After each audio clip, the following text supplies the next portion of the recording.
She was only 19 when she vanished after a party in the woods. 2 weeks later, her charred body was discovered among trash, sparking one of the most haunting mysteries in Arizona's history. For decades, the truth was buried in lies, betrayal, and silence, until a shocking confession from her own best friend exposed the unthinkable. This is one of the darkest, most heartbreaking, and unforgettable cases we've ever told. And once you hear it, you'll never forget Pamela Pitts. Pamela Pitts was born on June 25, 1969, in Forest Township, Michigan. Her father served in the military, and after her birth, he and his wife welcomed 3 more children. For a time, the family lived on a nearby Air Force base before eventually settling in Prescott, Arizona, a quiet town where Pamela grew up. She was friendly, outgoing, and had a natural gift for making connections. One of her favorite pastimes was her CB radio, popular with teens in the 1980s. Each user had a handle, and Pamela chose one that reflected her personality, Dark Angel. At 19, she moved out of her parents' house and began sharing a home with her best friend and another roommate. Around the same time, she started dating a young man named Bobby. Pamela had big ambitions. She wanted to study beauty and eventually launch a career in the industry. But in the meantime, she worked as an accountant at a local restaurant. She quickly bonded with her co-workers and enjoyed the job.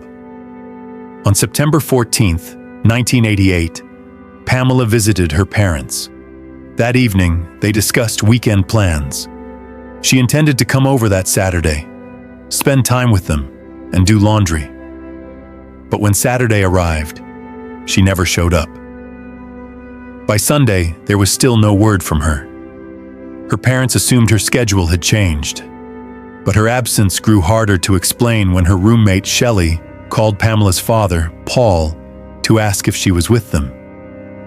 Shelley said Pamela had gone out Friday night and hadn't come home. At first, Paul thought maybe his daughter was staying with friends. But the next day, when he called her workplace, he learned she hadn't shown up for her shift and hadn't called in. That was alarming. Pamela was dependable and punctual. Missing work was unthinkable for her. Paul reported her missing. Detectives began with her home. Inside, they found her purse and driver's license still in her room, and her car was parked outside. It was clear she hadn't left town voluntarily. Shelley explained that Pamela had gone to a party in the woods on the edge of town Friday night and never returned. Then she added something unusual. Pamela had recently withdrawn all the money from their joint account without saying a word. The forest where the party was held already had a dark reputation. Teens and college students often gathered there to drink away from adult eyes, and violence wasn't uncommon. Just a few years earlier, a fight in that very spot had ended with a stabbing and a prison sentence. Pamela's friends told police that during the party, she wandered into the woods and never came back.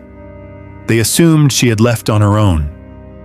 Detectives spoke to her family, co-workers, and others close to her, but no one could explain her disappearance. Days passed with no progress. Then, on September 29th, 13 days after Pamela vanished, 2 locals walking through the woods near a roadside dump spotted something disturbing among piles of trash. At first it looked like debris, but as they got closer, they realized it was a human body. When police arrived, they found the remains so badly burned they couldn't be visually identified. No documents, no personal belongings. Only one item had survived the flames: a metal bracelet engraved with 2 words: Dark Angel. Dental records later confirmed what her family had feared. The body was Pamela Pitts, the 19-year-old who had gone missing almost 2 weeks earlier. Are you ready to dive into some of the most terrifying cases in the world? Don't miss a single detail. Oh, and make sure to subscribe to my channel. Your support gives me the motivation to create even better content in the future. We're just a few subscribers away from reaching our first 500, so help me hit that milestone. Now let's get back to this chilling journey into the world of crime. The medical examiner couldn't determine Pamela's exact cause of death. Her body was simply too badly burned. But there was one chilling discovery. She had been killed well before her remains were set on fire. That detail immediately led detectives to believe more than one person might have been involved.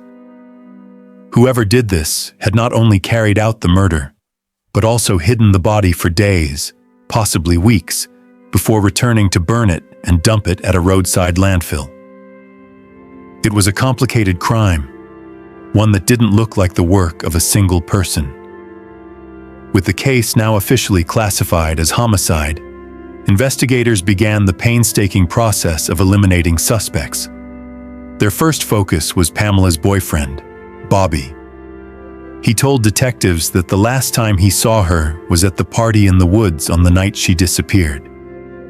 According to Bobby, he left early for his night shift at work, said goodbye to Pamela, and that was the end of it.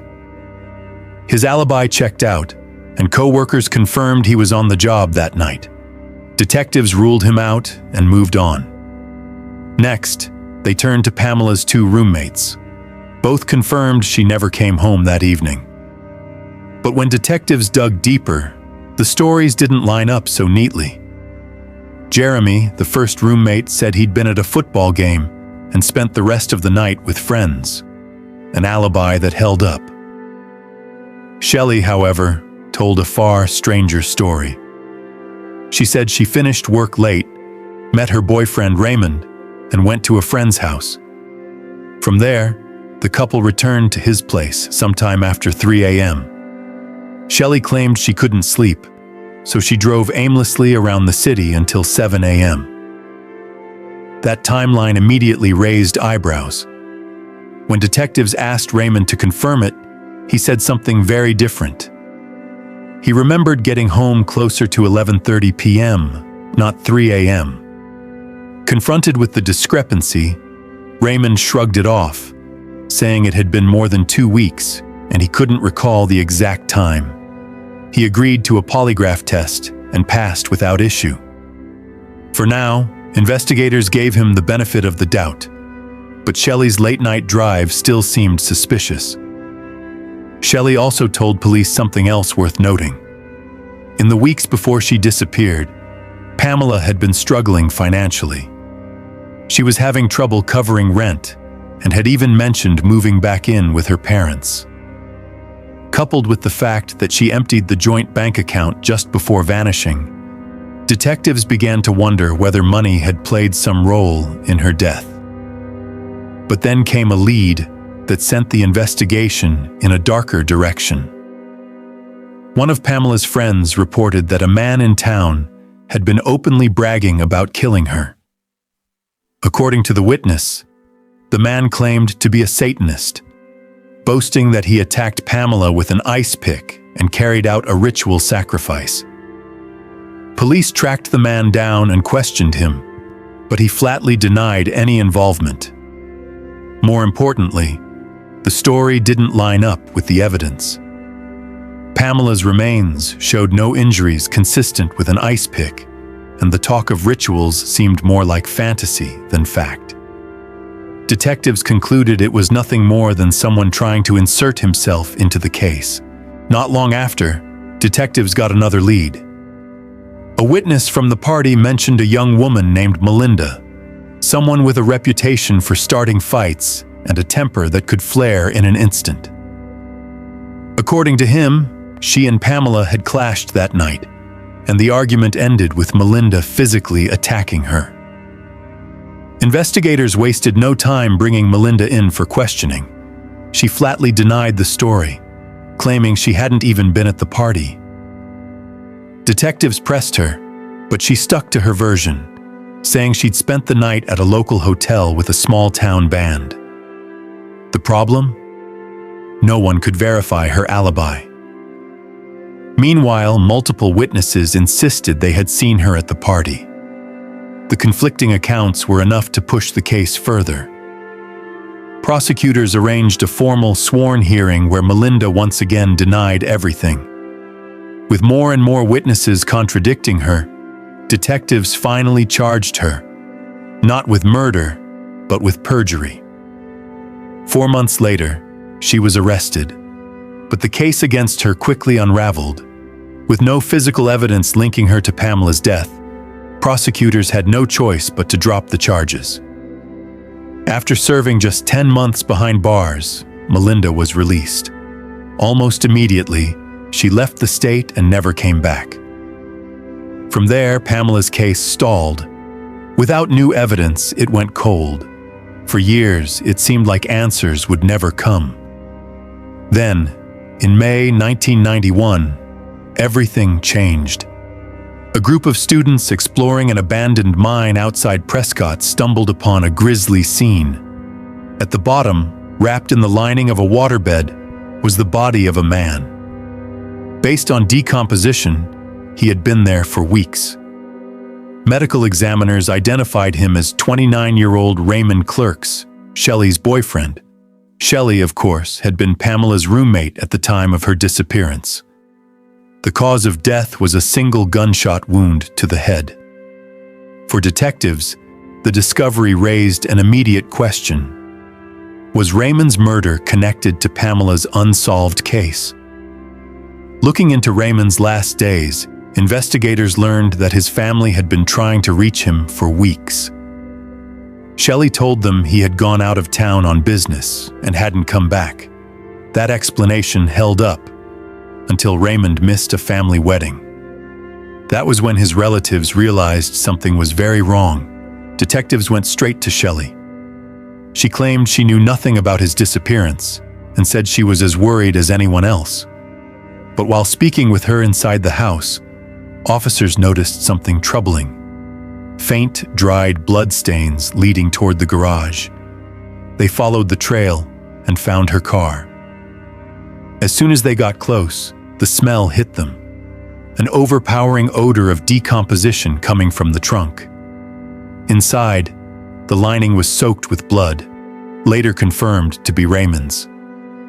Under the front seat, officers discovered a handgun. Ballistics proved it was the same caliber weapon used in his execution. Shelley was arrested on the spot. She denied any involvement, but the evidence mounted quickly. Tire impressions found near the mine matched the tires of a pickup she had borrowed from a friend around the time Raymond disappeared. Even more damning, a flashlight recovered from the bottom of the shaft carried her fingerprints.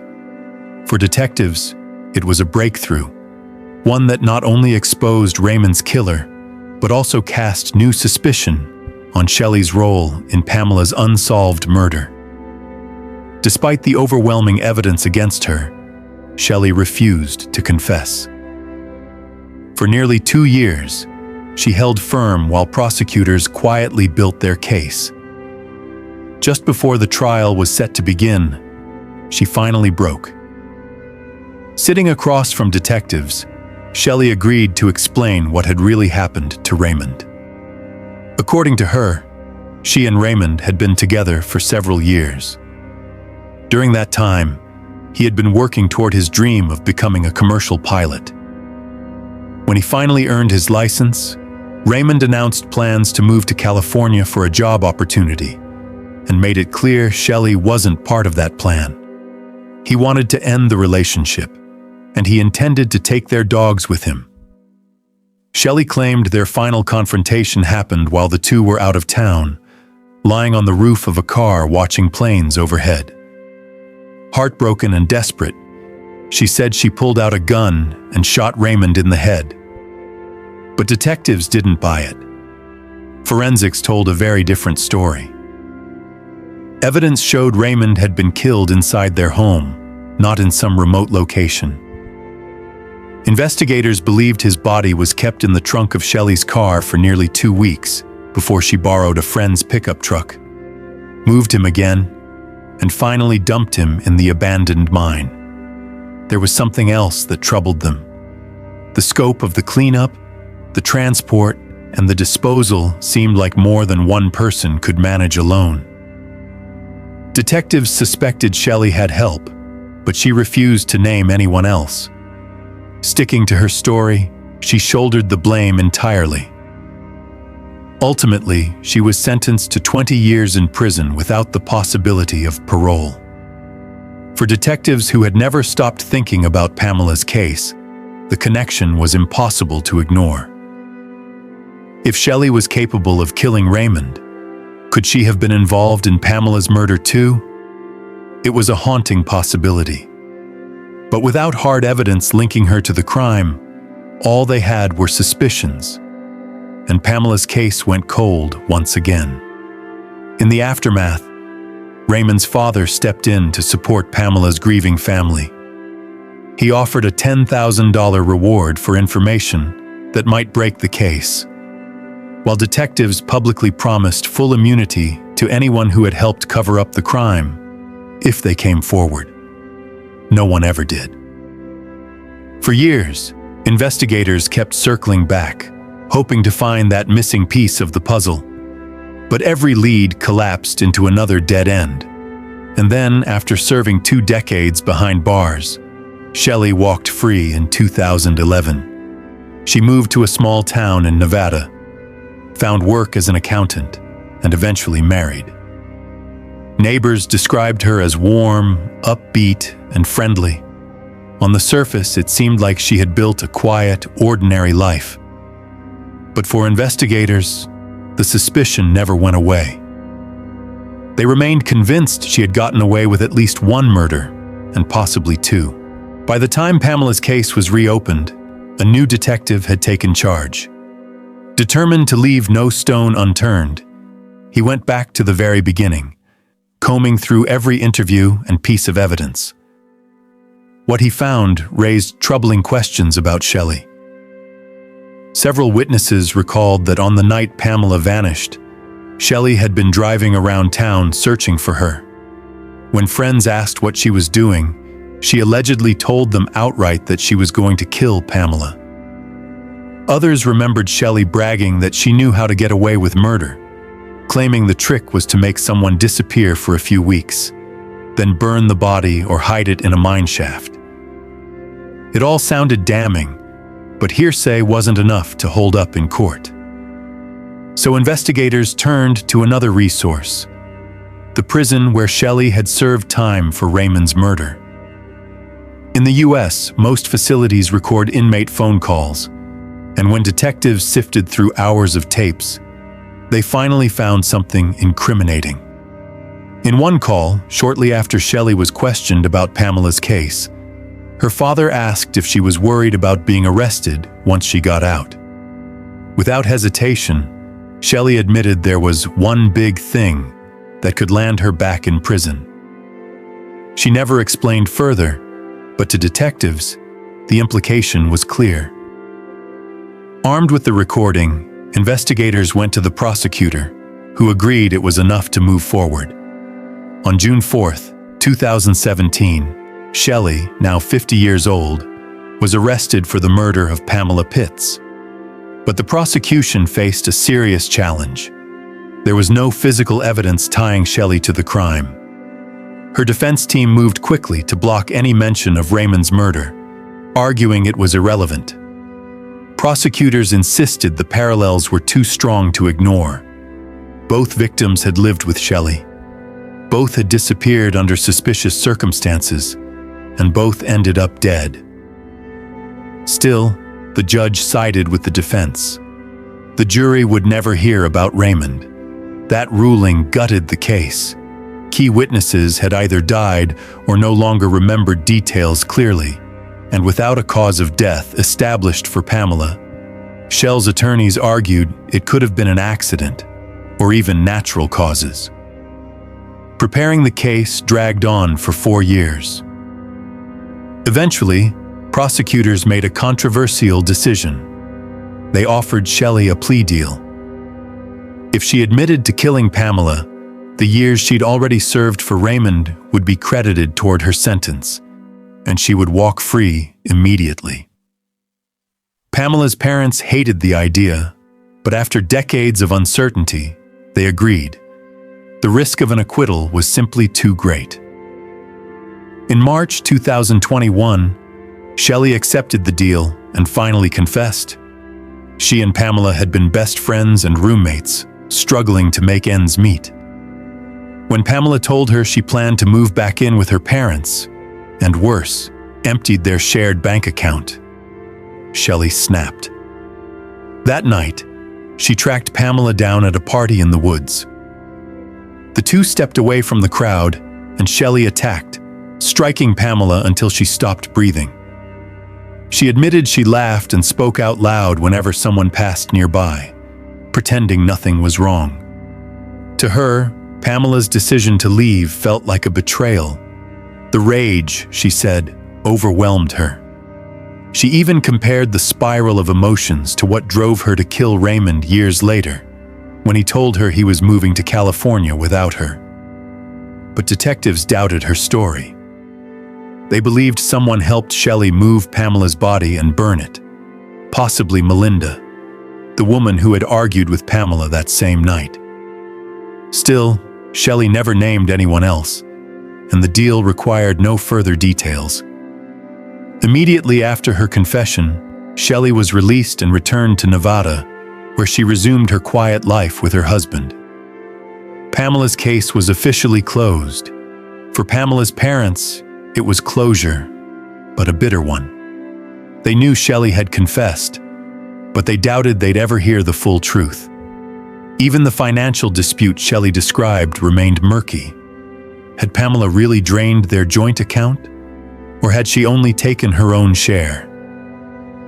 Detectives suspected Shelley had twisted the story just as she had with Raymond's death. Pamela's father summed up the family's unease in one stark line. "This woman has been convicted of murder twice. If I were her husband, I'd sleep with one eye open." Pamela's story is more than just a shocking case.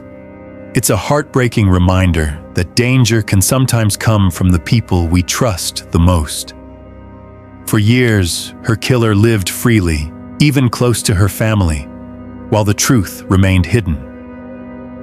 It shows us how important it is to stay alert, to listen to our instincts, and to pay attention to the warning signs in our own lives. Tragedies like this don't only exist in true crime stories. They happen in real life to real people. So let Pamela's case be a lesson. Always protect yourself, trust carefully, and remember that sometimes evil hides behind the face of a friend. Be sure to let us know what you think of the story in the comments below. And if you like this video, smash the like button and don't forget to subscribe. A playlist is going to pop up right now with more videos you'll love. See you guys next time.